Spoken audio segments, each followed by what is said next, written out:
That doesn't sound good. You survived catastrophic disasters in previous episodes like tsunamis, landslides, and hurricanes. But this time, the entire world is at stake. An all-out nuclear war has erupted. Countries are launching attacks and others are retaliating. What should you do to get out of this world-ending scenario?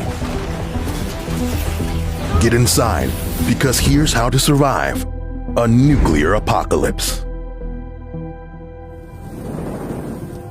Right now, 9 countries are in possession of nuclear weapons. If any one of them launched even one of the almost 15,000 nuclear warheads in the world, it could cause a wave of chaos and destruction. A blast from a 1 megaton warhead would vaporize anything within 1 kilometer from its center. All of the buildings within 7 kilometers would collapse from a blast of air. Anything in a 12-kilometer radius would be hit by a thermal blast hot enough to cause third-degree burns. Ouch. And you better look away, because everything within 20 kilometers would be hit with a flash of light. It isn't too dangerous, but it could cause you to go blind for a few minutes. What should you do when you hear the sirens? Why would fleeing be a bad idea? And how could you survive the fallout? I know surviving a nuclear apocalypse may sound like a daunting, impossible task, but here's a few tips on how to get through the initial blasts and the aftermath. Step 1. Hide. The sirens are blaring and everyone's in a panic. Better act fast, because you could only have a few minutes before impact. Your first instinct might be to evacuate and get as far away as possible. Hate your Monday morning commute? Well, imagine that, but much, much worse. The roads will likely be jammed with everyone trying to get out. This is a traffic jam that you wouldn't want to be caught in. You'll be a bunch of sitting ducks, and you can probably picture the rest. Your best bet is to hunker down and find shelter. If you or your neighbor have a bomb shelter, well, you don't need me to tell you where to go. If there are any underground subways nearby, go there. They're some of the safest places to withstand an incoming nuke. But if there aren't any subways nearby, try to find the largest cement building. In the best case scenario, go to the basement. If it doesn't have one, get to the center of the building. Hiding in a building will help to shield you from the blast. Going as deep as you can underground will protect you when the radiation hits. Today is your lucky day. You find a basement to hide in. Everything around you violently shakes as you hear a deafening boom. You find your bearings and the rumbling settles, but don't leave just yet. It's still incredibly dangerous outside.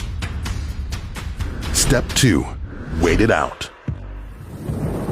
If you head out now, you'll be facing nerve-searing heat and a whole lot of fallout. In as little as 15 minutes, radioactive bits of dirt and debris will start to fall from the sky.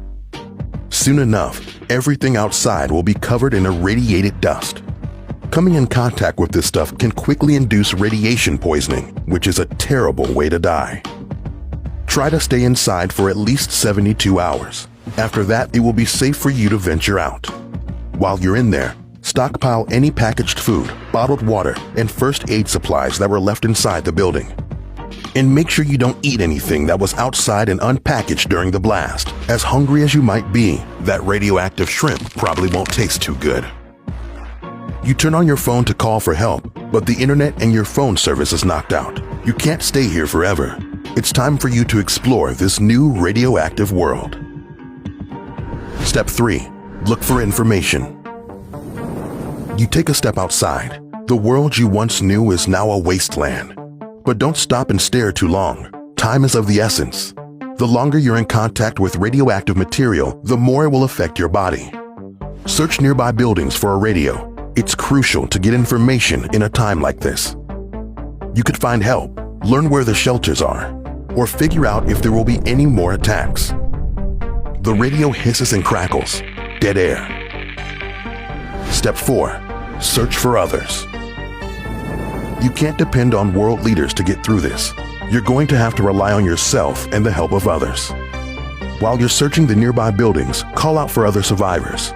You can get a lot more done with friends, and you can work together to survive. If you do find others, and they're not so friendly, try to make a trade. If you don't have anything to give, you could use your skills as currency. Step 5. Move. You collect a decent amount of supplies and make a friend or two.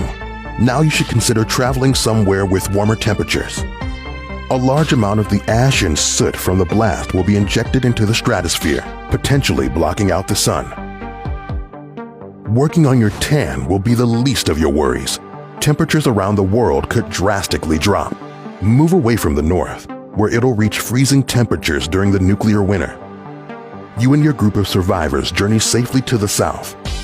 Unfortunately, because of the irradiated land, you'll have to live off canned beans and tuna for the rest of your days. But you made it through the nuclear apocalypse alive. Now that you're a seasoned veteran of the wasteland, do you think you could get through another? How could you survive 24 hours in Death Valley? Don't worry, we're here to help you handle whatever life throws at you on How to Survive.